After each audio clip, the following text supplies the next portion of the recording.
On the 3rd of July 1940, Operation Catapult took place.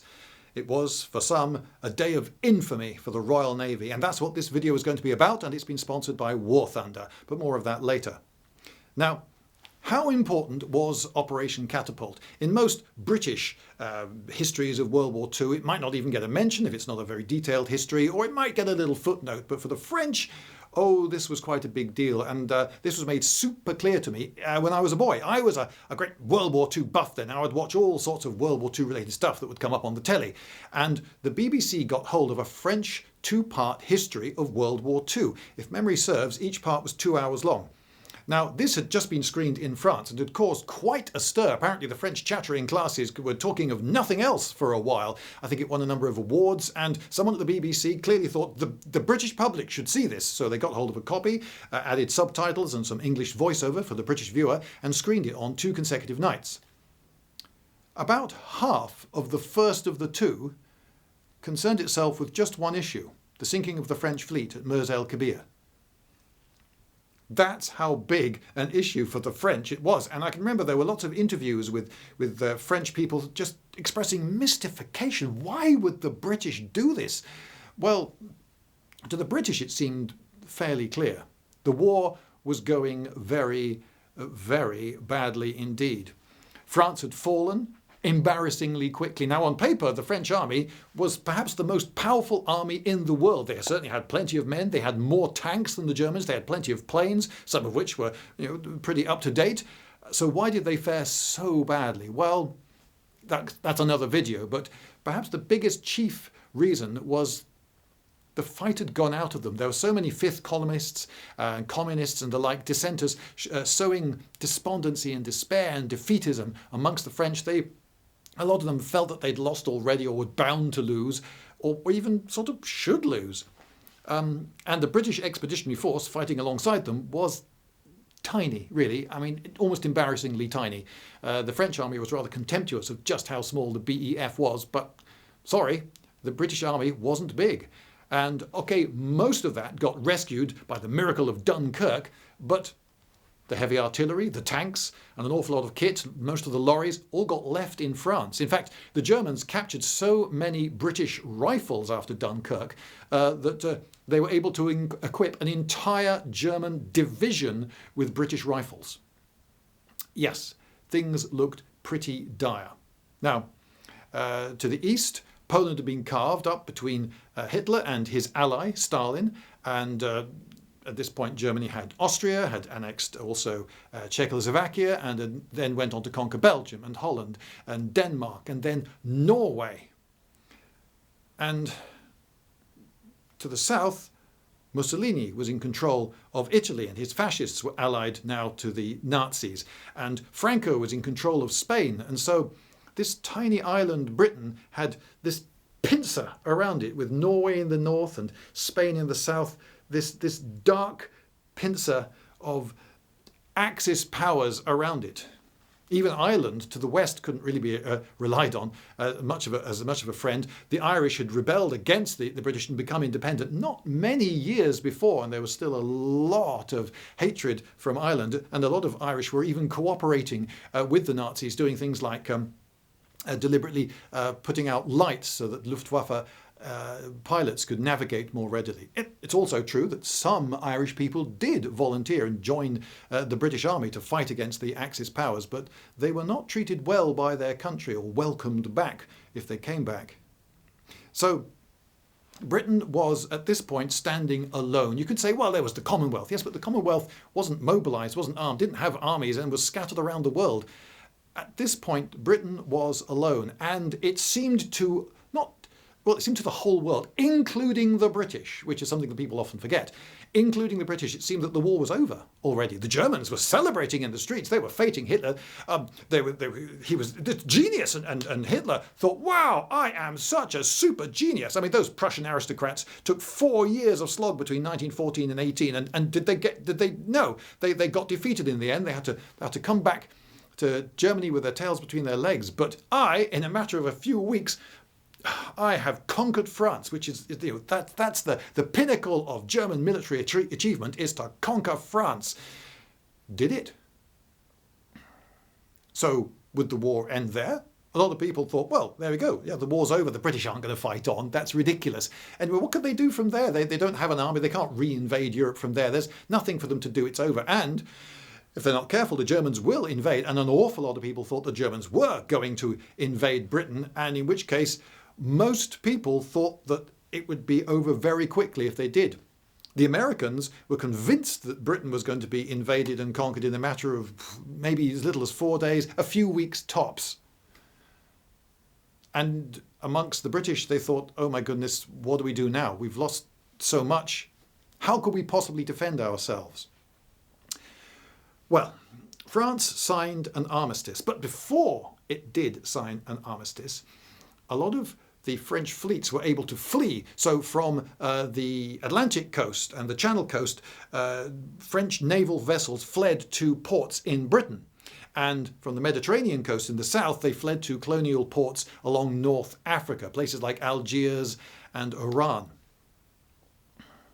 So they'd got away, but then what was the Navy to do? Strictly speaking, it was the French Navy. Now, France, after signing an armistice, had promised not to fight, obviously not to use that navy against the Germans. The Germans had promised, oh, we won't seize your navy. No, honest, we won't. But what was that promise worth? The Germans had broken every promise they'd made. Oh, I only want a little bit of Czechoslovakia. Oops, I've taken it all. Was that me? Sorry, no, but I won't do that. I won't invade France. Oops, etc. So no promise made by the Germans was worth even a rude thing. And unfortunately, the French had broken some of their promises to the British as well. For example, there was the matter of 400 Luftwaffe pilots that had been shot down over France by the RAF.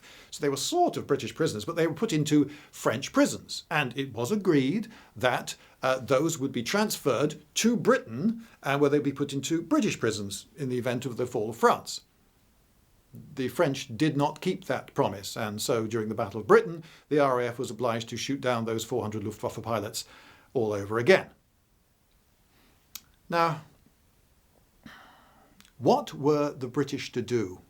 Were they to fight on, or were they to capitulate? Fighting on seemed so hopeless, frankly. But appeasement went out, and in came a new Prime Minister, someone called Winston Churchill. You've probably heard of him. And he was famous, quite justly, for his amazing speeches. And on the 18th of June in 1940, he made one of his most famous. Now, a lot of his speeches get known by a single quote. There's the "This is your victory" speech. There's the "Blood, tear, toils and sweat" speech, and so forth. And I think you'll probably guess which of his many speeches this became known as by the end. I'll just read an excerpt from it, possibly the most famous bit. The actual speech lasted 36 minutes in the House of Commons. So he was setting out his stall. Britain was pretty much alone and surrounded and hopelessly outgunned. However matters may go in France, or with the French government, or other French governments, we in this island and in the British Empire will never lose our sense of comradeship with the French people, if we are now called upon to endure what they have been suffering. We shall emulate their courage, and if final victory rewards our toils, they shall share the gains. Aye, and freedom shall be restored to all. We abate nothing of our just demands. Not one jot or tittle do we recede. Czechs, Poles, Norwegians, Dutch, Belgians have joined their causes to our own. All these shall be restored. What General Weygand has called the battle for France is over. I expect the Battle of Britain is about to begin. Upon this battle depends the survival of Christian civilization. Upon it depends our own British life and the long continuity of our institutions and our empire. The whole fury and might of the enemy must very soon be turned on us. Hitler knows that he will have to break us in this island or lose the war. If we can stand up to him, all Europe may be freed and the life of the world may move forward into broad, sunlit uplands. But if we fail, then the whole world, including the United States, including all that we have known and cared for, will sink into the abyss of a new dark age, made more sinister and perhaps more protracted by the lights of perverted science. Let us therefore brace ourselves to our duties, and so bear ourselves so that if the British Empire and its Commonwealth last for 1,000 years, men will still say, this was their finest hour. It was an extraordinary speech and justly well received. But perhaps another speech that I'll be talking about later was actually more important. Now, in Mers El Kebir, which was the harbour just about 4 miles west of the centre of Oran, although quite often Oran, the term Oran is used to refer to the whole port because it's pretty much a continuous set of jetties and wharfs and quays all the way along the coast, was a large chunk of the French Navy, including 5 major capital ships, about 6 destroyers and various launches and motorboats, tugs and smaller craft. Amongst these were the new battleship Dunkirk and her sister ship, the Strasbourg, and they were unusual in that they had their 8 big 13.5-inch guns on turrets facing forwards, all at the front. It wasn't a unique arrangement to the French. There were British ships with the same arrangement.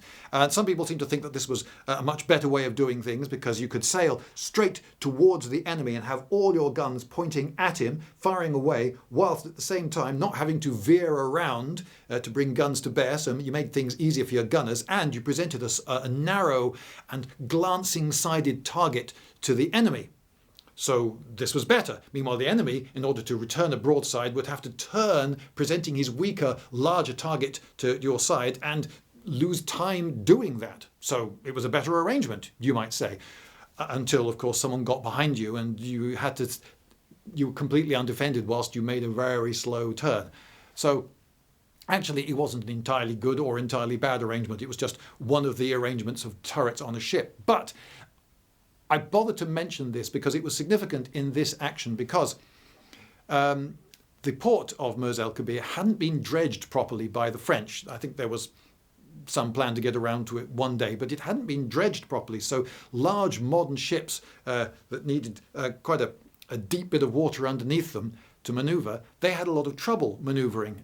And this was one of the reasons that the fleet was arrayed as it was, stern on to the harbour wall on the northwest of the harbour, which meant that the guns of those 2 big ships were pointing inland fairly uselessly. They could hardly fire a single shot out to sea with those. Other ships that were moored alongside them were... Dunkirk, by the way, was the French flagship, and on board was Admiral, or Amiral, if you want to sound all French, Jean Soule. And next to him was the Provence, which had in World War I also been the French flagship. And then Strasbourg, which was the sister ship to the Dunkirk. And then there was the Bretagne, which was made in 1915. So it was a fairly old ship, but it had been refitted up to a modern standard. So all 4 of those ships were definitely big, powerful ships you would not want to fall into enemy hands. And the next big ship along the way was... It's sometimes called an aircraft carrier, but that's not strictly the term. Aircraft tender or seaplane carrier. So rather than having the big flat runway deck that you think of on an aircraft carrier from which you could take off and land, instead they had catapults for launching seaplanes, or cranes for lowering seaplanes on their floats onto the sea, and then they'd have to take off from the sea. It was a more compact design. It was cheaper. It was in line with certain treaties as to how big a ship was allowed to be, but it was a much less efficient way of making an aircraft carrier. Most other nations, even back in as far as early as the 1920s, had gone over to the big modern flat deck design. But anyway, that was there too. And 6 destroyers and other ships. So The aft guns on the Provence and the Britannia, they could fire out to sea, and they were kept permanently manned. One of the reasons for this being that the French were justly worried that the Italians might try to do something. Now, admittedly, the armistice was signed, and so the Italians were allies to the Germans. They shouldn't really have tried anything, but they might have just tried to snatch some smirking victory just before all the paperwork got signed. And there were also shore batteries, quite substantial ones, to the west and east of the harbour. But most of the guns weren't working because, according to the armistice, they had to disable them, and they'd been removing the breech blocks from those guns, rendering them useless. So the French were not well defended at Mers El Kebir, although they did also have an airfield there with quite a few aircraft, including quite a few fighters. But again, according to the armistice, they weren't supposed to use them. They were grounded. But life was jolly enough for most of the people there. On the 3rd of July, of the day of Operation Catapult, a lot of rowing races and water polo matches had been organised, and a lot of the naval personnel were looking forward to doing a load of sport and then perhaps go carousing in the bars of Oran in the evening. As it happened, that didn't occur.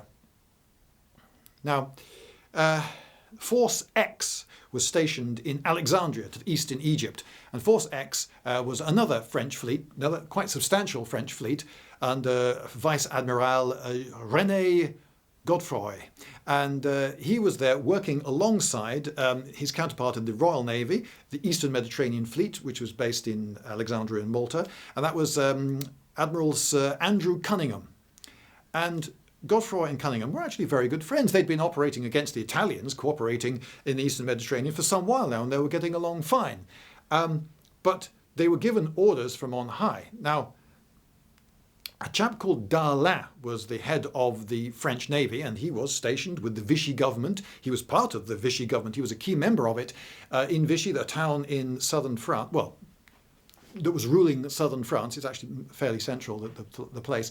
And he'd sent orders that they were to go to a port in French-occupied Tunisia, or Tunisia, as Americans say it. Yeah, Tunisia. But he didn't go, much to Darlan's annoyance. Godefroy didn't set sail. Now, Cunningham was supposed to tell his French opposite number that he was not allowed to leave at all and would be sunk. That's what the Admiralty wanted them, but they were good friends, and they came to a gentleman's agreement. The Frenchman promised the Englishman that he would not leave without first notifying him. And the Englishman replied, well, in that case, I promise that I will not do anything to seize your ships. The ships are yours. They will be crewed only by you. And that was how things stayed. But this didn't please the Admiralty, because that meant that, effectively, Cunningham was immobilised in Alexandria because he had to keep his fleet there to watch over the French in case they made a bolt for it, which they were under orders to do. And the British knew that. Darlan, meanwhile, was thinking, well, this is going to really screw up negotiations with the Germans, isn't it? If my fleet is clearly not under my command, I don't really have much leverage, do I? I look rather impotent.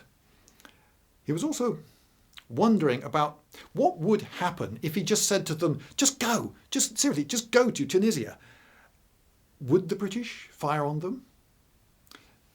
You could say that even if the officers had given the orders to the men, all this high diplomacy was happening above the heads of the men. They didn't know what was going on. They just knew that they were based in Alexandria and there was an Allied fleet there, the French fleet that they'd been cooperating with for months. So if suddenly given orders to sink that ship when the Lorraine, for instance, was coming past, sorry, what? So, no, what did you say? I thought you said sink. No, that's one of ours. That's one of our Allied ships. That's the Lorraine. You could imagine that there was almost certainly going to be a delay whilst people questioned orders and asked for reconfirmation and so forth, and found it very difficult to fire on their allies. So maybe the French could just leave. In fact, maybe this "they'll sink us if we try to leave" thing was all a bluff, and maybe the British admirals were actually under strict orders not to fire on the French because of what a terrible diplomatic blunder that could be, and how that could really ruin things for any negotiations that the British might be trying to make with the Germans, either openly or behind the scenes. But there was another reason to believe that the British wouldn't actually fire, which was that if they sank the French fleet in Alexandria, that could clog up Alexandria's main port. Would the British really scupper their own base? They might. He didn't know. Nobody knows, because it never happened. But it was a worry. Now, 2 days after the armistice had been signed with the Germans, Admiral Sir Dudley North, based in Gibraltar, turned up at Mers El Kebir to have a word with Admiral Jean Soule. This was awkward for a number of reasons. One being that that same day was the day that the smirking Johnny-come-latelys to the party Italians were signing an armistice on that day. And, well, it doesn't look good, does it, if someone turns up, as Admiral North did, in a destroyer. He turns up in a warship, and there you are receiving your former allies who are the enemies of the people you're now signing an armistice with.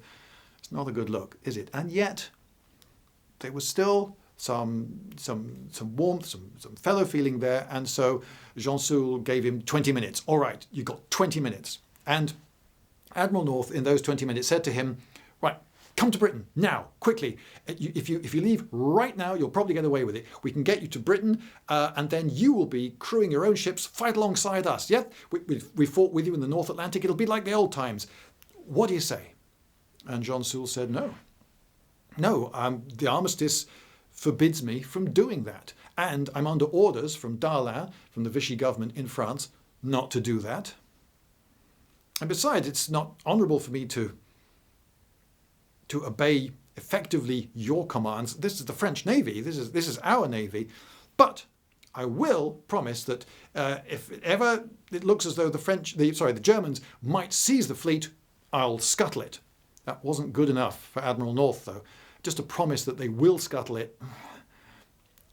Will they keep their promise? Will the Germans prevent them from keeping their promise? It wasn't good enough. So he went away. And now I need to tell you something about my sponsor. Hello, I'm here to tell you about the kind sponsor for this video, which... Do you mind? Could you keep it down, please? Right, sorry. It's War Thunder. It's a huge, absolutely epic video game, and you can play it for free. Yes, you can play it for free, and you get to play all sorts of things. It's a very unusually comprehensive game. Most games you just get to play boats or planes or something, but oh no, in War Thunder, oh, that was a big one. You get to play ocean-going vessels, torpedo boats, helicopters, fighter planes, bombers, and of course, tanks. All the way from the 1920s right up to the modern day. And there are over 2,500 vehicles that you can have a go in. And it's completely free. Yes, you can pay money if you want to progress faster and stuff like that. But if you're enjoying the game, well, why not just play the game a lot and have fun and progress that way? Now, I'm what you might call a PC gamer. That stands for proper computer. But you don't have to have a proper computer. Oh no, you can play it on one of these consoles, or today, even on a mobile telephone. Yes, Do you mind? I'm trying to do a piece of camera here. Could you keep it down? Thank you. Right, now I completely lost my thread. What was it? Oh yes, so if you click on one of the links in the description or the pinned comment down below, then you'll find there you can get an introductory welcome pack, a massive, that's the word they wanted me to use, massive. It won't literally be massive, of course, because it's not composed of a huge amount of mass, it's just noughts and ones. It's a virtual welcome pack. But anyway, it's a big welcome pack, and you get loads of stuff, including to decorate your vehicle, the Eagle of Valor. I think that might be Eagle of Valor, that they've spelt wrong. You know what Americans like. But anyway, the Eagle of Valor sounds cooler, I think.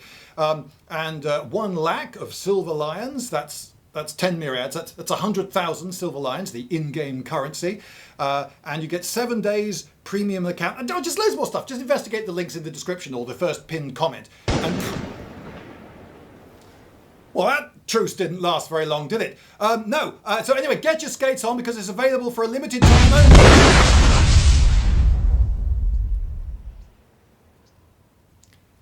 The Royal Navy Admiral North had met his counterpart, Admiral Jean Soule, in Mers El Kebir, had tried to persuade him to team up with the Royal Navy, but hadn't been able to get anywhere. He'd gone away.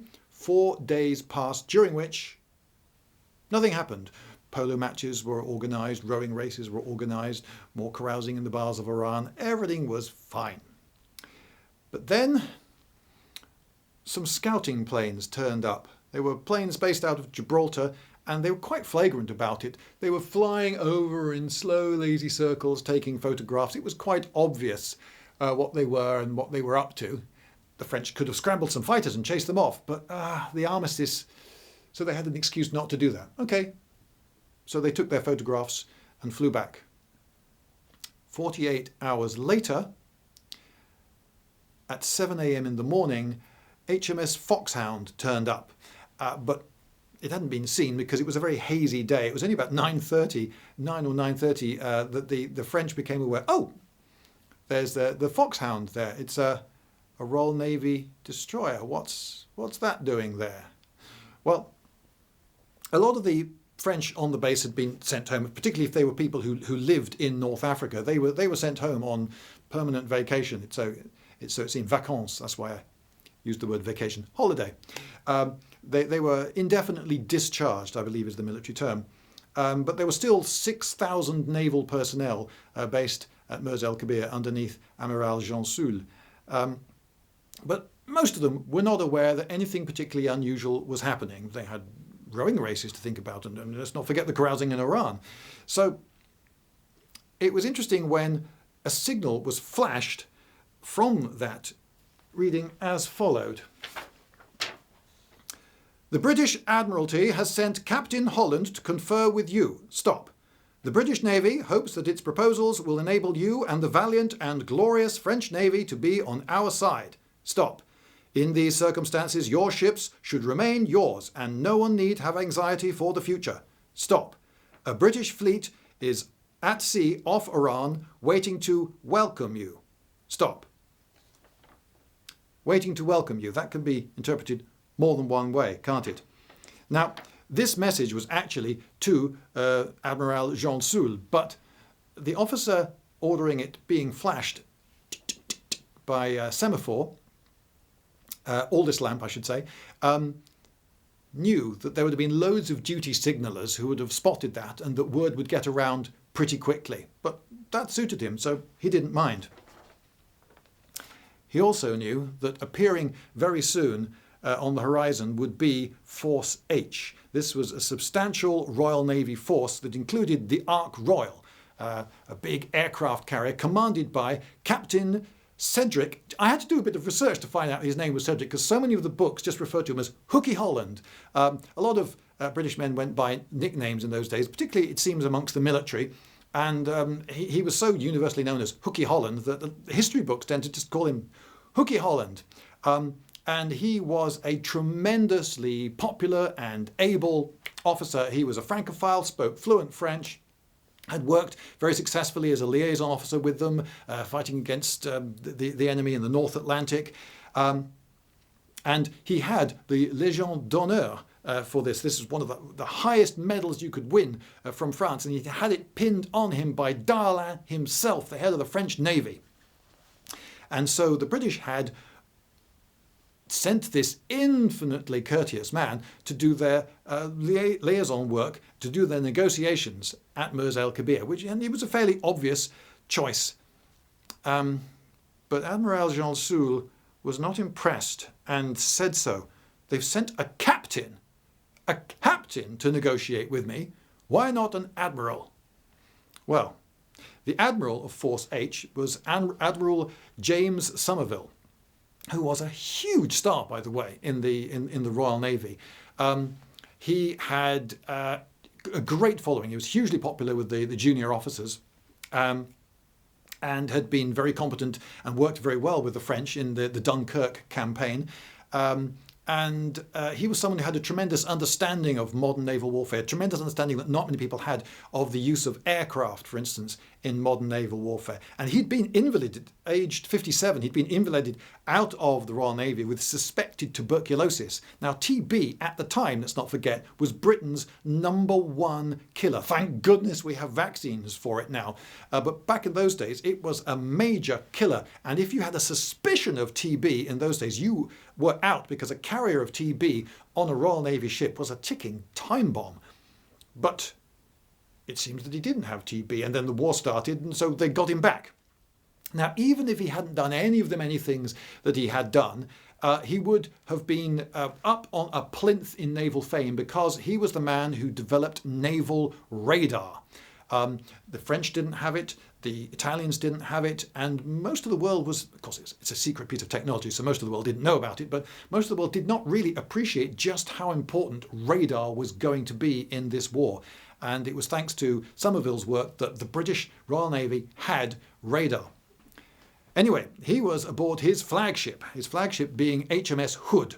Hood, named after one of Somerville's ancestors, actually, who had famously, burned the dockyards at Toulon. Maybe sending him in the Hood to do the negotiations wouldn't have been a good idea. Yes, Captain Hooky Holland, a popular guy that they all knew and had worked well with them, spoke fluent French, a much better guy to send. But another reason they hadn't sent the Admiral is that the Admiral, well, his job is to command the fleet. And he had to be ready to carry out a potentially grisly mission. Churchill, when sending him out, had said, "You are charged with one of the most disagreeable and difficult tasks that the British Admiral has ever been faced with. But we have complete confidence in you and rely on you to carry it out relentlessly." I'm sure his choice of relentlessly was very deliberate. Would any admiral really carry out a task of sinking the French fleet, if it came to that, relentlessly? Now, Somerville had met North in Gibraltar, and as North was the last person to speak to Jean Soult, they had a quick talk about how's Jean Soult's thinking. Is he on our side? Which way does he think the war's going to go? What, if given a load of options, what will he do? And both men agreed that violence, that the use of force, was the last thing that they wanted to do. They would, if they used force, they firmly felt, convert a defeated ally into an active enemy, to be avoided. And besides, no one wanted to be the man who opened fire on the Allies, on the previous Allies, who had just signed an armistice. So it was with a heavy heart that Somerville was on the bridge of the Hood, pacing up and down for much of the day, according to some of the observers, like a caged tiger. He had to do a horrible job, but he had his orders. So, what were the options that the British were prepared to give to the French? Well, there were three that they outlined, and the fourth was implied. The first was, join us. Come to Britain, join the Royal Navy, and we'll put you to work fighting the Axis powers. This is what you want to do, right? You're sailors. This is what you're for, and you can avenge the fall of France. You can work with us. That's option one. Okay, option two. All right. Sail with a skeleton crew, just sail your ships to Britain and then hand them over to us. Just give us the tools. We can do the job. Give us the ships, we'll crew them, use them throughout the war. If any of them sinks, we'll pay you compensation. Otherwise, you'll get your ships back at the end. They'll still be your ships. And then any crews that do that can be repatriated to France if they so wish. That was another one. Another option three was just sail off into the west. Go to the USA or to some French port like Martinique, for instance, and you could just see out the war there, staying just well out of trouble and well out of the reach of the German Navy. That was another option. The other option, which wasn't on the document that had been sent out with Hooky Holland, but it was definitely implied, was, or we'll sink you. And you have 6 hours to decide. He had all this typed up on a piece of paper, but Jean Soult refused to meet him. Now, Operation Sea Lion was very likely to happen, and very likely to happen very soon, this summer, and it was early July at this point. Operation Sea Lion was the German planned invasion of Britain. Now, famously, Operation Sea Lion was wargamed in the 1970s by a lot of very high-ranking personnel from the armed services. Both British and Germans were this took place at Sandhurst, I believe, were playing the various parts, commanding the various armies, and the conclusion was quite decisive. Operation Sea Lion failed. But it only failed really for one overwhelming reason, and that was the Royal Navy. You see, in the war game, the Germans managed to get a lot of their first wave into Britain, and on land they were fighting very effectively against the British. And of course the Luftwaffe outnumbered the RAF and was more powerful and more experienced, and that was doing well too. But it was the logistics. You have to supply that invasion with all the ammunition and food and fuel and all the various things it needs, as well as reinforcements, of course, to keep it going, and supplying across the channel when the Royal Navy is there making things very difficult for you is extremely difficult. And it was that the problems of logistics that defeated Operation Sea Lion. The Royal Navy was just too powerful, was the conclusion of that war game. But what if the German Navy were considerably more powerful? What if the Germans had the French fleet to work with against the British? Then, that evens things up quite a bit, and Operation Sea Lion now starts to looks like a goer. So, with that in mind, the British, with their backs to the wall at this point, could not let it happen that the French fleet fell into enemy hands. So a vague promise, we'll scuttle if ever the day comes, did not reassure them. So they had to say, no, take one of these options or we will sink you. But how do you prove that you're not bluffing? And even if you think you're not bluffing, how do you know that your men will actually go through with it?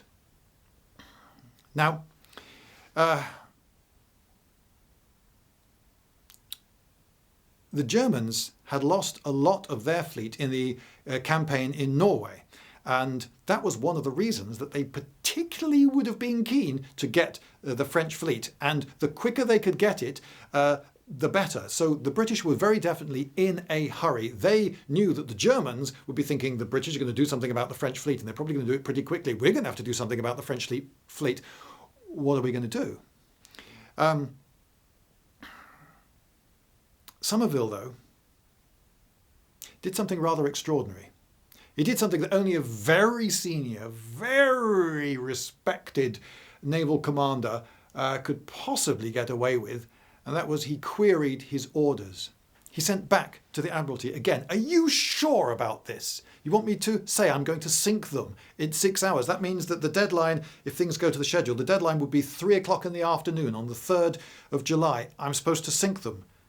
Are you absolutely..." And he didn't refuse to carry out those orders, but to query orders was something very extraordinary, and so it was not far off a refusal. Anyway, the Admiralty thought about it all afternoon the previous day and then signalled. The gist of the signal was, get on with it. He very definitely had his orders.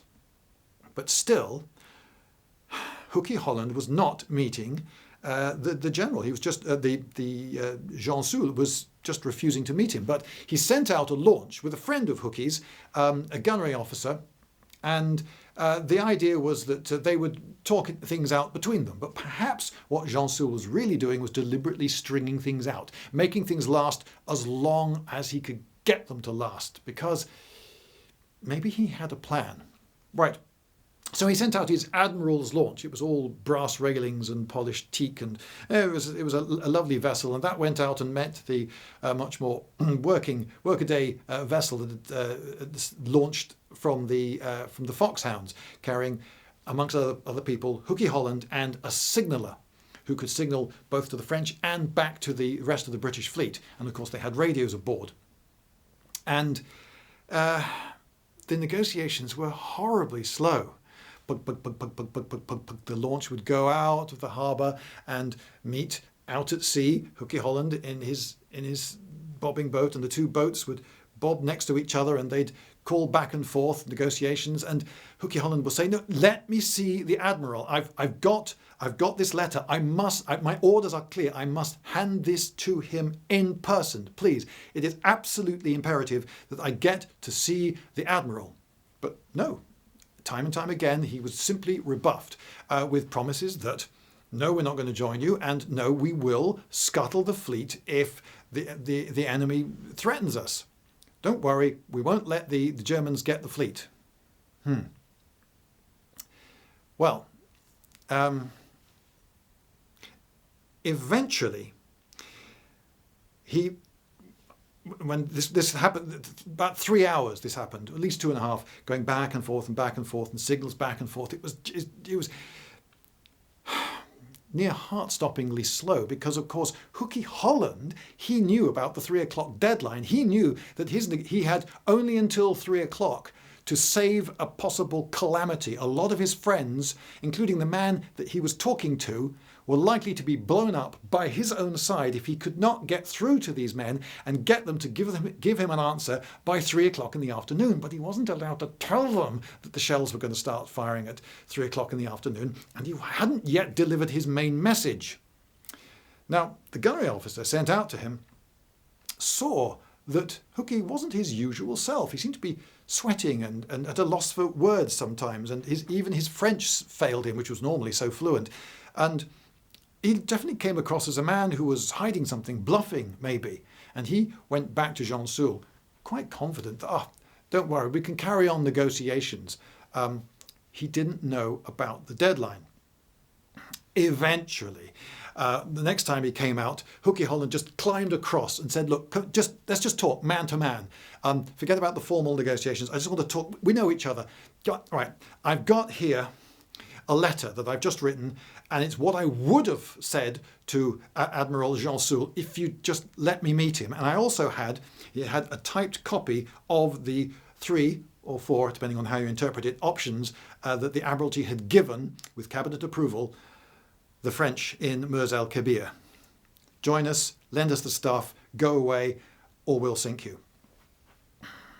And he then tried something. He tried a bluff. This may have been a mistake, but he said that the Admiralty had intercepted a German communique, naval communique in code, making it quite clear that the Germans intended to seize the French fleet.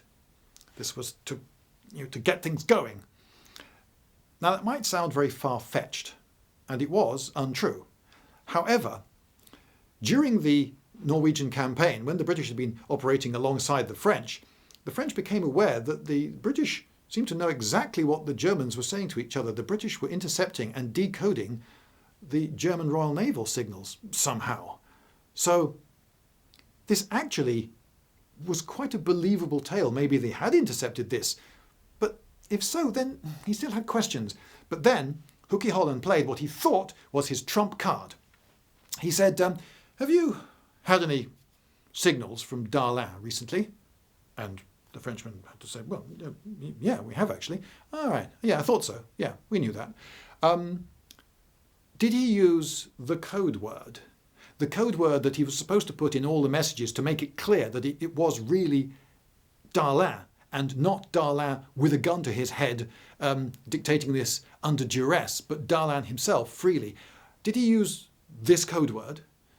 The Frenchman was a little disturbed to learn that the British knew the French naval codes, but also he did know that, yes, Darlan had signalled them, and no, he hadn't used the code word.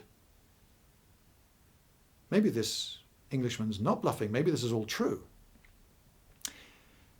He agreed to take the sealed letter with the 3 or 4 options to Jean Soul, and this was immediately, as you might imagine, relayed to Darlan.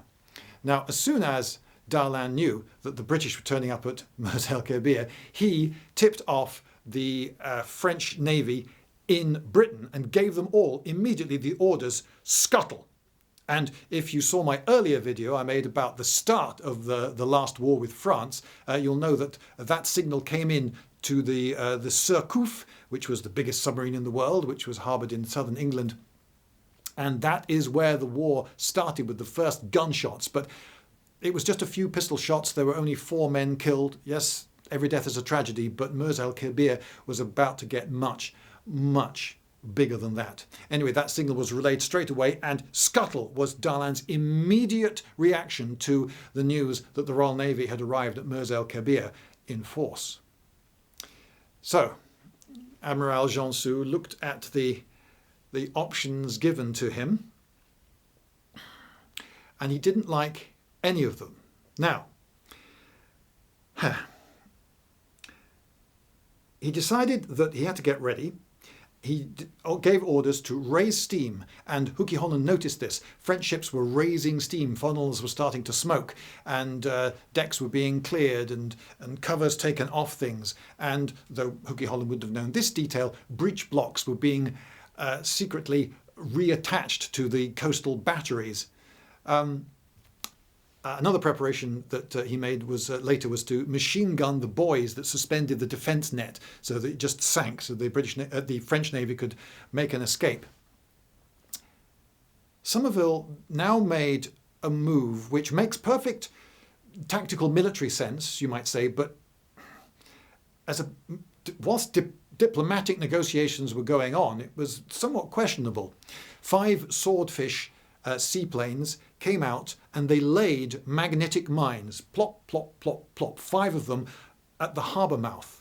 The French now were blocked in by these mines. Now, you could say that the French might have thought that it was still a bluff. Maybe there was no explosives in those, but why would you mine the harbour? You could say that you mined the harbour to make it very clear, no, you're not bluffing. The trouble is that, well, option 3, sail to Martinique, that's rather off the menu now. If you want us to take sail to Martinique as an option, then why have you just mined the harbour during the negotiations? Was it a good move? Was it a bad move? I leave you, gentle viewer, to decide. But it happened. Admiral Jansu signalled to the British fleet that he was signalling back to Darlan in France and awaiting orders. He was still stringing things out and stringing things out. And of course, Hookey Holland, as you can imagine, as the clock ticked towards 3 o'clock, was getting more and more nervous about this. Now, it was at 2:40 in the afternoon, yes, with just 20 minutes to go before the deadline, that Jansu finally received Hookey Holland. And Hookey Holland was given a very cold reception indeed. Now, why did Jansu decide at that point to receive him? Was he still stalling? Or had he just twigged the danger that he was actually in that late? Was he thinking, oh, they're not bluffing, they've laid mines? Was that why Hookey Holland finally got an audience, having been refused repeatedly by Jansu? Why did Jansu change? Now, Hookey Holland made all sorts of arrangements with him. He said that you are to raise a particular flag, I think it was a checkered black and white flag, to signal that you have chosen one of options A, B or C before the deadline, else the firing is going to start. And a ray of hope came through. Now you see, it turned out that Darlan had, in fact, in an earlier signal to Jansu, mentioned as a possibility sailing to Martinique or the USA. In other words, option 3, or something very similar to option 3. Oh, so you were considering option 3, or at least High Command was, and though you haven't got orders to do from Darlan, from your High Command, it's a ray of hope, right? It's a ray of hope in the negotiations. And Hookey Holland then signalled back to Somerville this ray of hope. But time was running out. With just 30 minutes to go, he sent Admiral Jansu says that crews are being reduced and if threatened by the enemy would go to Martinique or USA, but this is not quite our proposition. Stop. Can get no nearer. Well, they were certainly cutting it fine. And The negotiations, though, had improved to such a degree that Somerville moved the deadline to 1730. And Hookey Holland pointed out that to do this, Somerville was going directly against the orders given to him by the Admiralty. And that's got to be worth something, right? And there was this ray of hope. There was only 75 minutes before 3 o'clock when he'd first arrived and been given the frosty reception. Then it was 30 minutes in that the signal came in, that ray of hope that he was shown. And now, with just 15 minutes to go, having got no further, Hookey Holland got back in the launch and went back out. Now, unfortunately, a lot of time had been lost in all this because when he had been rebuffed, he'd pulled back because he was expecting the firing to start and he didn't want to be anywhere near Mers El Kebir when all the explosions were going bang. So they lost an hour because he was actually way, way further out, back towards the British fleet, when John Soule had finally said, all right, I will meet you. So that it caused a huge delay. So even getting to the 1730 deadline was really difficult. At 1735, he met the launch again. And on his way out, he'd seen Frenchmen on the decks still, on the decks of the ships, thinking, why aren't those men, why aren't they down behind armour? Why haven't they taken cover? Why are they still on the... They don't know yet. Or they do know, but they're so convinced that the firing's not going to start. And if they're still on the deck when the shells land, those men are all going to be massacred. 1735 he got on that launch, so that's 5 minutes past the deadline, the second deadline, and the shells hadn't started firing yet. So you could imagine the tension. Were they going to fire? Yes, they did. They started at 1754. Now, Somerville only ordered 3 of his ships to fire, but they were firing 15-inch guns. Each shell weighed something like 2,000 pounds. These were colossal shells. Each one was about 4 times the size of the big bombs that the RAF were dropping at this stage in the war. Bombs got bigger during the war, but at this stage in the war, a 500-pound bomb from an RAF fighter, that was one of the big bombs. These were 2,000-pound shells. But he only fired those 15-inch guns for 10 minutes, and he only fired 12 salvos, which multiplied up, that's 288 rounds, and the rest of the British fleet was silent. He was firing from quite some distance. In fact, he couldn't really see a lot of the French ships directly, but he could see their masts and aerials above the quays and jetties.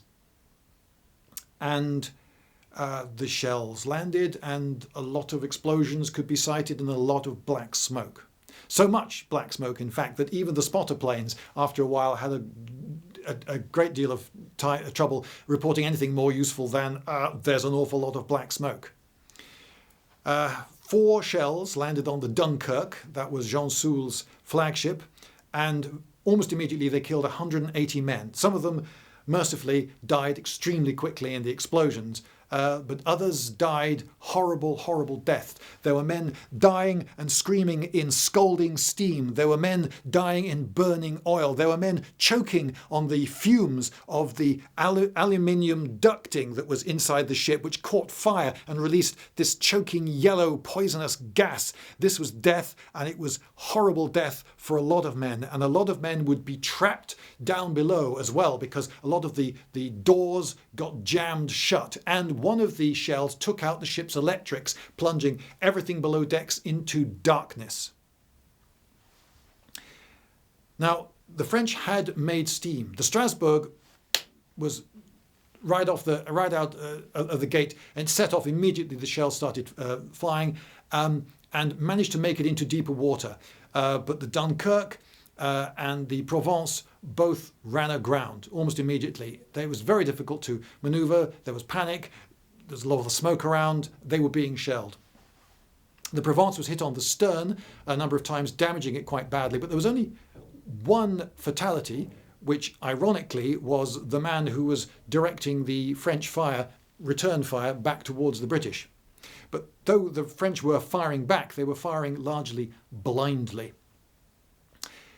The Britannia was hit very, very badly, and it caught fire, and some of the crewmen reported, "Oh, I thought it was going to blow up," but then it listed so suddenly and spectacularly that they thought, "Oh, well, that's good. At least it'll drown and sink before it blows up." Unfortunately, it blew up a bit and sank a bit. And a very large number of men, 1,079 men, died aboard that ship.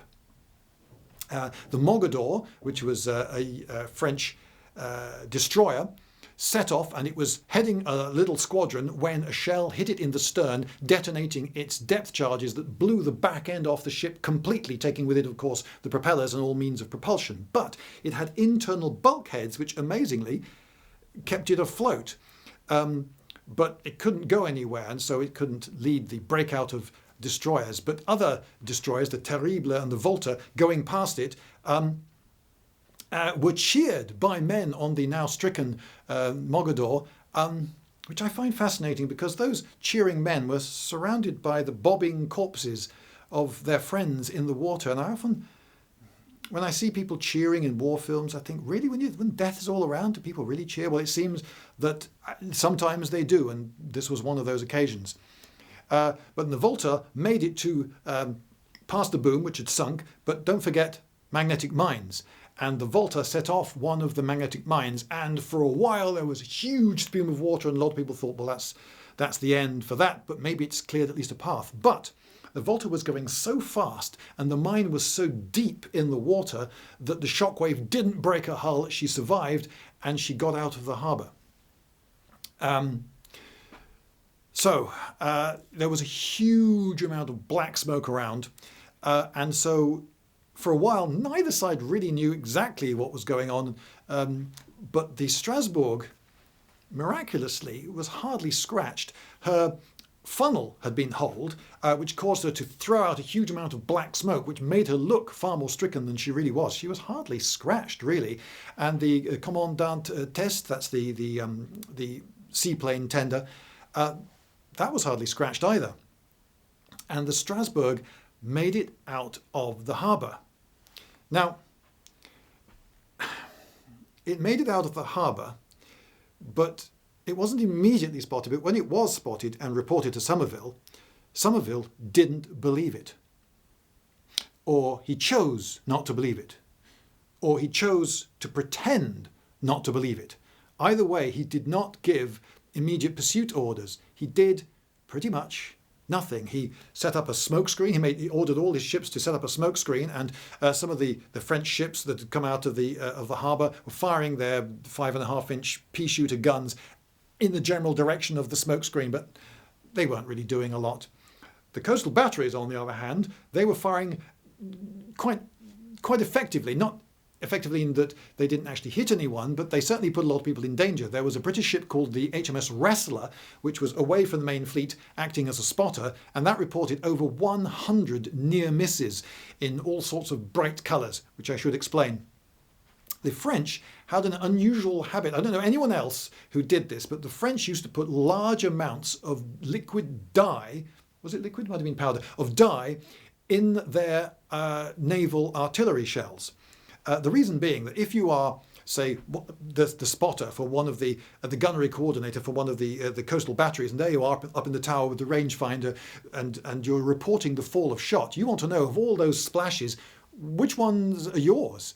It can be very difficult to tell, but if you know that your battery has got purple dye in its shells and that battery over there has got yellow dye, then you can say, oh, those are our shells. And so there were these weirdly brightly coloured explosions in the sea all around the Wrestler, but the Wrestler managed to dodge the fire of the French, who had restored, it seemed, quite a lot of breach blocks by this time. And as they were dodging around, they noticed a strange ship, and it was flying two flags. One was a white flag, and another one was the red ensign. Oh, it was the launch. It was Hooky Holland in his little launch. And they didn't have time to bring the whole launch aboard, so they just I don't know quite how, got the men aboard somehow, threw over a climbing net, something like that, got them aboard, and off they went, just leaving the forlorn, failed launch, negotiators' launch, bobbing in the sea behind them.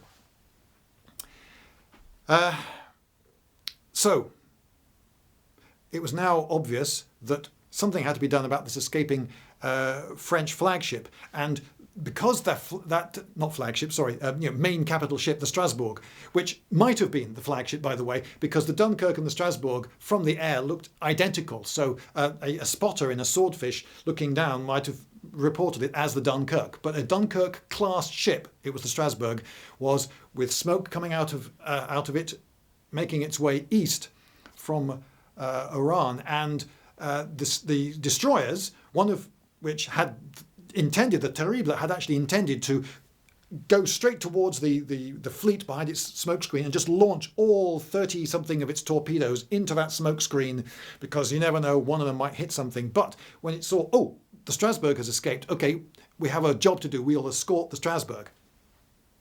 Anyway, 6 swordfish escorted by 3 Blackburn skuas set off from the Ark Royal in pursuit of the Strasbourg. Now, the swordfish was actually a very successful and effective torpedo bomber in World War II. But even at the time, it was looking pretty old-fashioned. It was made out of wood and cloth. It was a biplane with really big wings, and it carried 1 torpedo. And they were famous for being very difficult to shoot down because supposedly in the air they behaved a bit like a falling, fluttering leaf. And it made them they're also, the fact that they were so slow made them difficult, because so many of the gun sights on opposing ships were calibrated in the expectation of a plane going a lot faster than that. Anyway, 6 of these had taken off and were heading on a mission to go and finish off, as a sort of coup de grace, if you want, to finish off those stricken ships in the harbour. But then the report came in, oh, wait a minute, that's the Strasbourg, or possibly even the Dunkirk. And they were diverted to that.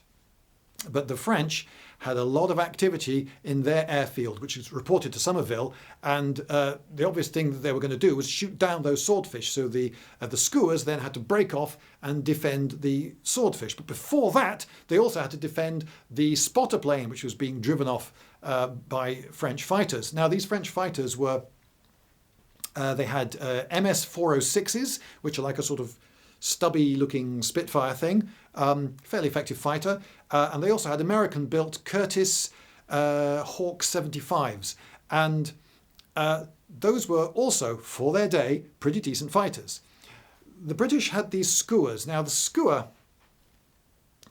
was sort of the British equivalent of the Ju-87, the Stuka, if you like, the Junkers 87. You might be familiar with that. So very effective as a dive bomber. It had a 2-man crew, pilot at the front and a gunner behind him. And it was a modern aircraft. It had a metal outside, retractable undercarriage, and it looked like a modern plane. And it was, as I say, as a dive bomber, very effective. They had in fact sunk a German cruiser during the Norwegian campaign, the first ever time that dive bombing had been used successfully against a ship like that. So that was a big feather in the cap for the skua. But like the Stuka, in a dogfight against a fighter, you didn't really want to be in a skua. Anyway, one of the skuas was shot down and both men in it were killed. It's worth mentioning that because those 2 men were the only British to die on this day. And that left just 2 to then break off and take on the force that was then chasing the swordfish, which were now bound for the Strasbourg. That's 2 skuas, 2 really quite poor, reasonable dive bombers but rubbish fighters, against 9 of the opposition, 5 Hawks and 4 of the French craft. So you might think that's ridiculous odds, but in fact these pilots used their opportunity very well. They got the sun behind them and they dived by surprise on their enemy and started firing all about, scoring many hits. I don't believe they shot anyone down, but they scored a lot of hits. And then they tied those planes up in a dogfight that lasted for long enough for the swordfish to get in and do their job, or at least try to do their job. The bombs were not effective. Pretty much all of them missed, and the Strasbourg was still getting away. So, fortunately, if you're in a big wooden biplane with lots of cloth and the engine isn't huge, if you do put down on the sea reasonably gently, you've now got a life raft, and all those men were later picked up by the wrestler. But the Strasbourg was getting away, and now another thing. Drat it. I realise I've missed out a detail. Now, when they make the film about this, they'll put this in, because I talked about the ticking clock and all the signals going back and forward, and Hooky are getting more and more nervous. Well, I forgot a detail, that whilst those negotiations were going on, Somerville, with only 30 minutes to go, got another signal saying that there was a French fleet on its way towards him. They'd launched from Toulon in France, and there were also ships coming from Algiers. So unless he got this over with really quickly, he was going to have to take on an awful lot of French all at the same time. So that also ramped up the tension. So he realised that those reinforcements were coming, and as he saw after a while the ship get further and further away, he was thinking, shall I break off? Now, one of the reasons he did break off was that one of these small, insignificant little ships that did slip out of the harbour as soon as the wrestler's back was turned was a little tropical police patrol boat with a couple of torpedoes on it. And the captain of that little vessel decided he was going to have a go. At first, he was going to just make an escape and then maybe join the rest of the French fleet, but he couldn't keep up with it. But then he saw the pursuing British fleet and he thought, is that the Hood? Here we go. So he went on a torpedo run straight at it, much to the astonishment of a lot of the British. And there was a bit of a delay before 3 ships started firing at him. And, oh, wait a minute, he's not going on a torpedo run against that thing. Oh, we'll fire at it. Fire some warning shots. And no, all right, not warning shots then. Anyway, it got both its torpedoes in the water running towards the Hood.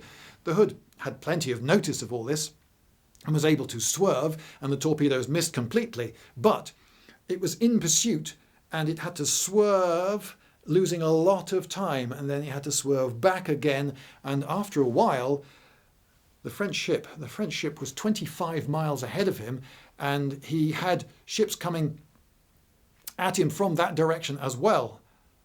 So he did not want a major naval engagement. So he broke off the pursuit. Now, what could he have done? He could have positioned his fleet quite differently. He could have opened fire at 3 o'clock as he was ordered. Somerville had deployed his fleet to the northwest.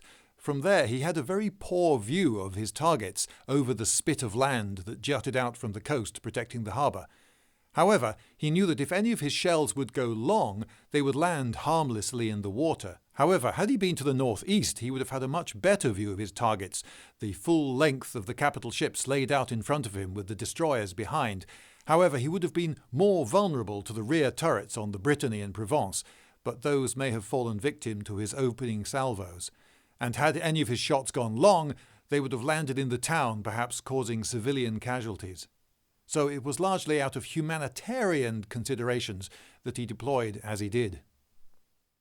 And the reason he gave for having broken off after firing only 288 shells, just 12 salvos, was that he wanted to give the French a chance to complete the evacuation now that they knew absolutely for certain that he was serious. So that was his reasoning, but he could have been much more ruthless. Relentlessly was how Churchill had said that we were all relying on him. Well, he wasn't exactly relentless. After the affair, he wrote home to his wife, Molly. And he wrote, I was quite determined that I would not have any of my destroyers sunk or big ships seriously damaged in this beastly operation. And I succeeded. Wonder if anyone will think I had cold feet? Shouldn't be surprised. I just felt so damn angry being called on to do such a lousy job. I never thought they would fight, in spite of what the French Admiral said. But the French were furious that we did not trust them. We all feel thoroughly dirty and ashamed. that for the first time we have been in action was an affair like this. I feel I will be blamed for bungling the job, and I think I did. But to you I don't mind confessing that I was half-hearted, and you can't win an action that way. Yes, I suppose he was half-hearted, and he did bungle it. He could have sunk the entire French fleet, and a lot of it got away. Amazingly, the stricken ship with no stern was towed by a tug all the way back to Toulon. I find that quite amazing. So, what happened the next day? Well, at dawn, the plan was to send in more swordfish and finish the job. But then mist fell, and then it cleared again, and then they were just about to, and then mist fell again. The weather was doing the dance of the seven veils, and then a thick fog descended, and they thought, okay, right, the operation's off. Now you may think, well, surely you can just launch through fog, can't you? Well, yes, you can take off. You just pull the stick back and you go up through the fog, and pretty soon you're above it. But are you going to want to do that if you don't know if you're going to be able to get back? Landing on an aircraft carrier in fog, quite a different prospect. So it was called off.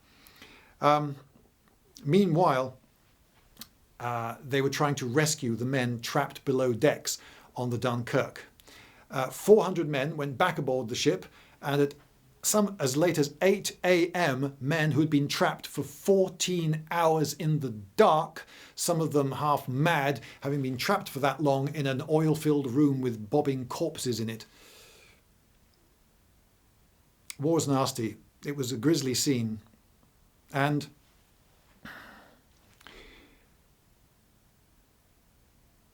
there was also an opportunity for the Axis powers for a great propaganda coup.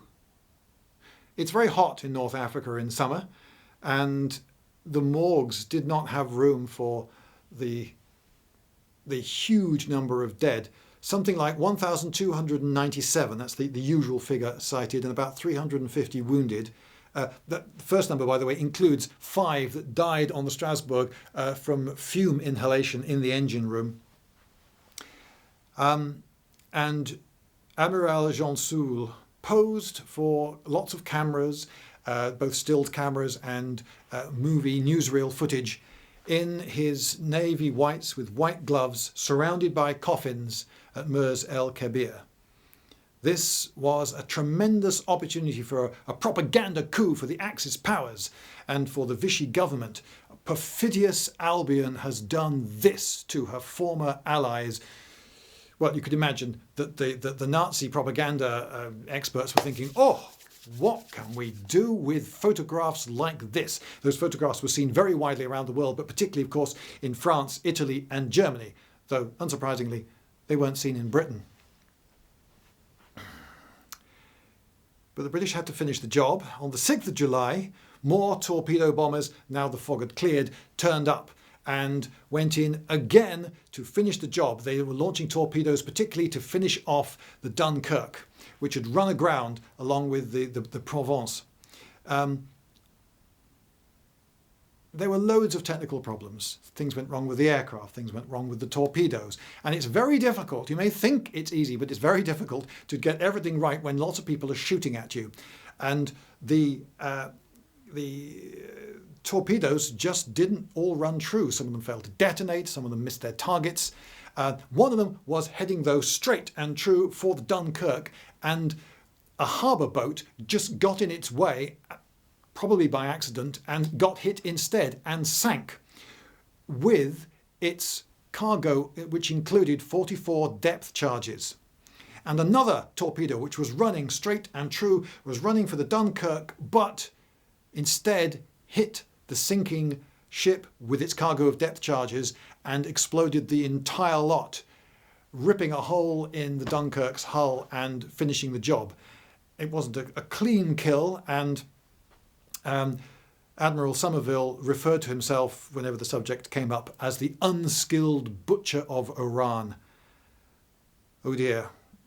Anyway, so the job was done, but the Axis powers had their tremendous propaganda coup. Now, the 3rd of July was followed, as tradition demanded, by the 4th of July. And on the 4th of July, of course, in Washington, there were great celebrations. And this was a great opportunity for the smiling French ambassador, the ambassador to the new Vichy government, to meet President Roosevelt of the USA and offer him hearty congratulations on this great day celebrating the French and American alliance against the nasty British.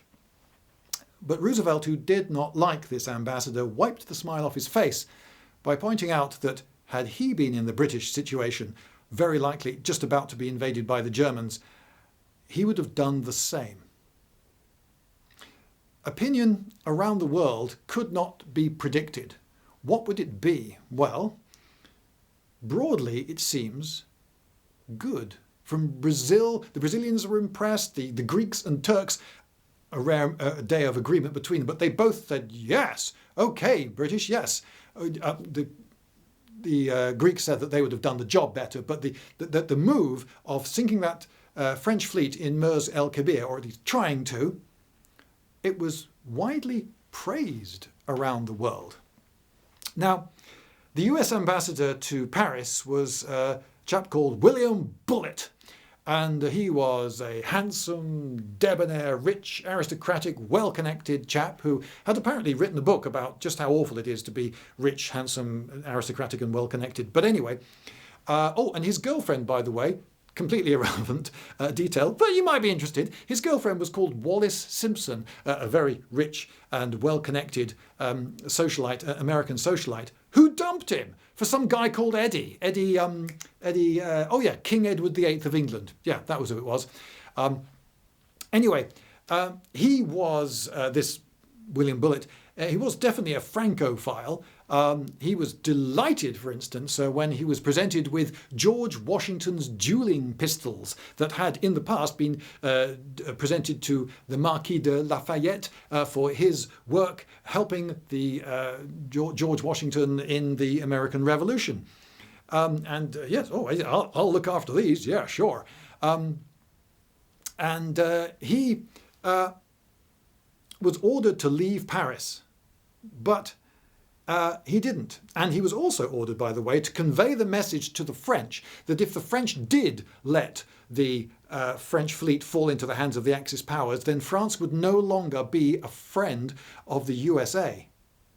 That's quite a significant message. But anyway, the French government had fled Paris, and he was not going to miss an opportunity like this for heroism. And though he was told to leave as well, he signalled back, saying that he was going to instead follow in the tradition of US ambassadors in Paris. During the terror after the French Revolution, they stayed. During the 1870 siege of the Prussians, they stayed. And during World War I, when the French government fled Paris, the US embassy showed more faith in the French army's ability to defend Paris by staying. And he was going to join that noble tradition. And he smuggled in on a US warship a load of Tommy guns, which he issued to the embassy staff on the sly, you understand. And the French left him with the task of organising the orderly arrival of the Germans in Paris. And the Germans set up their main military HQ in the hotel immediately next to the American embassy. And a load of German signallers went up onto the roofs to set up a load of telephone equipment. And up went Bullitt with his Tommy gun and threatened to shoot them if they didn't get off his roof. Which, if they ever make a movie of this, that's another good scene to go in. And he wrote about this. He wrote about a meeting that he had with Darlin. He said, "The impression which emerges from these conversations is the extraordinary one that French leaders desire to cut loose from all that France has represented during the two past generations, and that their physical and moral defeat has been so absolute that they have accepted completely for France the fate of becoming a province of Nazi Germany. Moreover, in order that they may have as many companions in misery as possible, they hope that England will be rapidly and completely defeated by Germany." And in another signal, he went on to say, Darlan went on to say that he felt absolutely certain that Great Britain would be completely conquered by Germany within 5 weeks, unless Great Britain should surrender sooner. For his part, he did not believe that the British government or people would have the courage to stand against serious German air bombardments, and he expected a surrender after a few heavy attacks.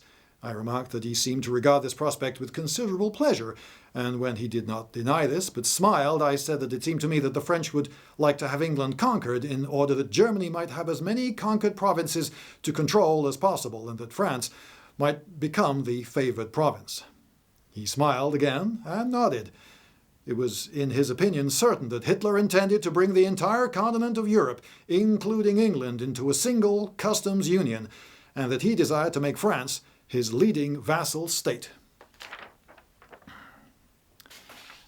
All right, well, that was the EU ambassador to France, who was pretty unimpressed with the people running the show down there. But what about the US ambassador in England? He was called Joseph Kennedy, yes, the father of JFK himself, who was an Irish Catholic who hated the British. Why did they make him ambassador to Britain? I don't know. Although I should, I suppose, say that I haven't taken any pains to find out either. I haven't researched that, but I don't know. But it does strike me as unlikely that he would be the ideal candidate for the job. He was in raptures at the imminent defeat of the ghastly British. When the Blitz started in London, he fled to the country, which did not impress the British at all. And Randolph Churchill, son of Winston, said of him, "I thought my daffodils were yellow until I met Joe Kennedy." Anyway, so he wasn't impressing the British, but the Americans were, like the French and like the British, not all of one opinion. Roosevelt was definitely, as I've already indicated, on the British side, but he couldn't enter the war on the British side. At the start of World War II, there was a poll conducted by Gallup asking the American population who was to blame for this war in Europe. Was it the Germans? Was it the British? And it may surprise you to learn that the American population was absolutely evenly split down the middle on the issue, and there was definitely no political will to get involved in the war directly. Roosevelt was being helpful to the British cause, but he wasn't going to send troops into battle. No, the official policy of the United States at this stage was isolationist. Keep out of it. But he did send a new military attaché to London, and this was General Raymond E. Lee. Yes, I forget how many great-great-grandsons, how many greats you need, but essentially he was a descendant of, yes, Robert E. Lee, he of Gettysburg, Confederate general fame. And he said, you know what, I think these British mean to win, and he rather approved of that. Now, I talked about speeches that a speech, their finest hour speech that Churchill had made. But what I didn't say about it was, though it was a terrifically good speech, one of the finest pieces of speech writing there ever is. Don't forget, Winston Churchill won the Nobel Prize for Literature. Oh yes, he could write a speech all right. He used to write them out, laying them out on the page like blank verse. He was very influenced by Psalms, it seems. And though it was a great speech, amazingly stirring, and I admit that I did well up a little bit, you could probably tell whilst I was trying to read it, perhaps a more significant speech was not even one of his great big speeches, the statement to the House that he had to make on July the 4th. So this was the day after. Now, of course, when you're running a war, you don't debate in Parliament how to do this, because then everything happens too slowly and your enemy just has to look up the notes in Hansard to find out what you're going to do. No, the War Cabinet makes its decisions in secret, but then has to explain itself in a democracy to the Houses of Parliament. And immediately you could imagine that there were rumours flying about, many of which needed to be quashed, and quickly. So Churchill stood up in Parliament and just said what had happened. He had made this decision, he and the Cabinet, War Cabinet, had made this decision. These options had been offered to the French. Jean Soult, by the way, said he never even told Darlan about option 3, option C. And with a heavy heart, and he referred to this melancholy undertaking, that melancholy was the word he used, that he had ordered that action to go ahead. He had ordered Operation Catapult to go ahead. Now, if they're making a movie of this, he would say that, and there would be a moment of stunned, blank silence and a worried look on the speaker's face to make the cinema audience think, uh-oh, they're going to hate him for this, they're all going to start booing any moment now. But then one man would stand up and start clapping and cheering, and then everybody would stand up and join in, and the music would kick in, the orchestra would swell and so forth. That's how they do it in the movies. I have no reason to believe it happened that way. I generally find that when you're making a speech, you get a feel for how the audience is receiving it during it. So he probably knew that he was doing all right by the end. But he probably didn't guess just how well he was doing. The entire house, both sides of the house, rose and gave him a rapturous standing ovation. MPs were waving their order papers. There were claps. There were cheers. But why? What were they clapping? What were they cheering? Well, some might say, oh, that's Francophobia for you. Yeah, we stuffed the French. Yeah, we fired at the French. No, I don't think it was Francophobia. I don't think anyone was celebrating that they had to fire on their recent allies. They couldn't even celebrate it as an operation brilliantly carried out because it was at least semi-bungled and the Admiralty knew it. But perhaps it was relief. You see, when Churchill before had made the This Finest Hour speech, yes, it was stirring, but what was the actual content of that speech? What could you boil it down to? You could boil it down to, oh, don't be too downhearted, everyone. We'll think of something.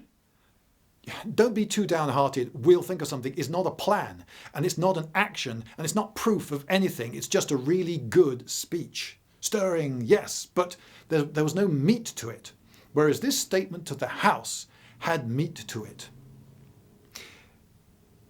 Yes, he had crossed the floor to the Conservative side of the House. A lot of his friends were actually had been cheering him most from the opposition bases up to this point. Amongst him were many enemies. So around him, he was amongst many enemies on the Conservative side of the House.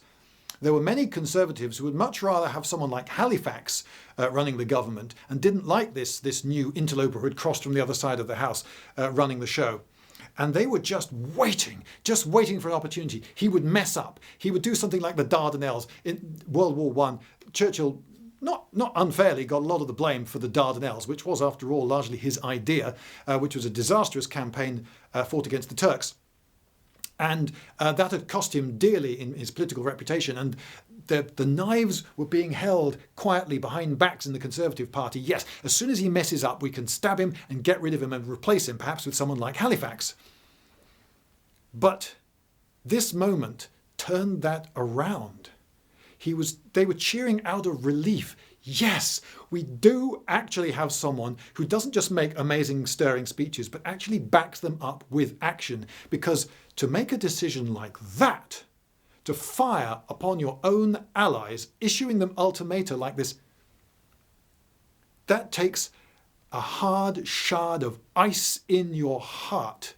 Perhaps a shard that Somerville lacked. And I'm not saying that's to his detriment. You know, having finer feelings, having considerations of humanitarian aspects and not wanting to fire on your friends. It's right that Somerville was pacing like a tiger, was torn about the thing that he had to do. But when you're running a war like World War II, you need someone in charge who has that shard of ice in his heart. And this finally proved Britain had a leader who had that ice and could make that decision.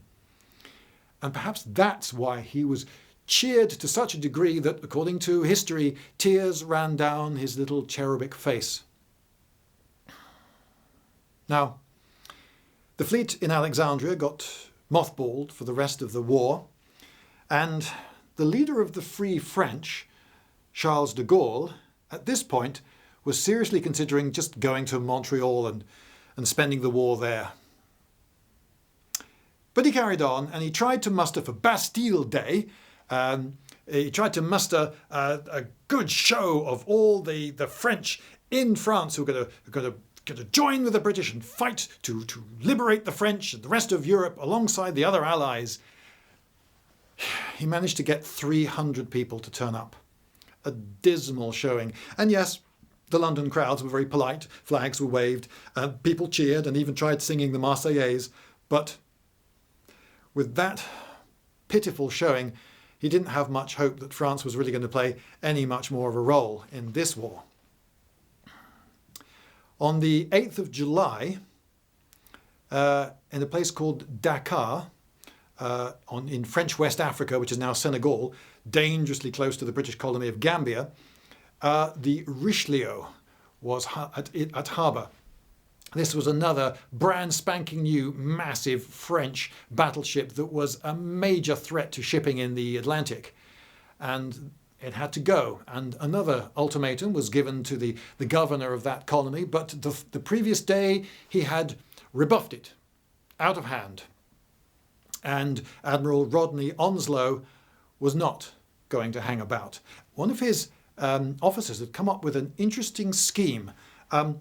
He said, why don't we get a small motorboat, load it up with depth charges, paint everything, the boat and everything in it black, and in the dead of night we can get into the harbour and use depth charges on it. And if that doesn't work, you can just go in with the swordfish and torpedo it, which is what you were planning to do anyway. And on the condition that he led this raid, he was given the go-ahead. So, with blackened uniforms and blackened faces, they got into this boat and everything went wrong. Almost immediately they found that loading a completely black boat with completely black things in the blackness of night was actually very difficult. And they managed to drop one of the, fortunately unfused, depth charges onto one of the engines and disabled it. So now a two-engine boat only had one working engine. And his lead gunner, an officer on the boat and rather instrumental to the whole plan, frankly, he was knocked unconscious during this same operation. But he wasn't going to stop. With the unconscious body just still in the boat, they went off anyway. They had some Marines aboard. There were a couple of Vickers guns mounted on the front. I don't think they were ever used. And then almost immediately they ran into a couple of French destroyers. What were the chances of that? But they managed to, in the darkness, give the destroyers the slip, and they managed to get to the boom, and they were able to get, with some difficulty, their shallow bottomed craft over that and continue. And almost immediately got spotted by a harbour patrol boat, which signalled to them with white and red flashes a challenge. And they didn't know the codes, they didn't know what they were supposed to signal back, so they just did nothing. And with fingers crossed, they carried on and nothing happened. It seems that they weren't considered much of a threat. And they managed to get all the way to the stern, the most vulnerable spot of the Richelieu. And they then noticed that some French sailors were just right there above and actually peering over the edge at them curiously. But they carried on anyway and nothing happened. So they fused all the depth charges and dropped them in and sped off with fingers crossed and perhaps fingers in their ears as well. And nothing that hadn't gone off. They then spent some while trying to get over the harbour boom again and then out to sea, and then they were spotted by another French vessel which set off after them, and thank goodness itself got caught up in the net, which delayed it enough for them to get away. And then they heard a boom. Was that it? They were expecting a bigger bang than that, frankly. It wasn't the boom of the depth charges going off. It was a backfire, if you like, in the funnel of the Richelieu, which was raising steam. And later, swordfish took off, but this was a nighttime raid. An awful lot could go wrong. There are 6 swordfish that took off. Half of them had never done this before, taking off from a carrier at night and then landing on a carrier at night. That's a really scary thing to do. And have you ever attacked a battleship? No. Well, they went in and they dropped their torpedoes. Loads of things went wrong. Again, people firing at them. It's really difficult to see. You have to get really low. They were supposed to get just 20 feet maximum above the water. But a lot of yachts have got masts that tall. Do you want to fly at night through a crowded harbour and perhaps snag a line, a cable that you hadn't noticed in the darkness? Anyway, one of the torpedoes flew true, it seemed, and it hit, would you believe, those, we don't know exactly where it hit, but it hit somewhere near the stern of the ship. and set off at least some of those depth charges. And kaboom, this is the third story in this video that involves depth charges accidentally being set off by the British and destroying a French vessel. Well, it ripped a 500 square foot hole in the massive French battleship, putting it out of action for a very long time. Their orders had been to put it out of action for at least a year. They had immobilized it. Its guns all worked fine, but it was going nowhere.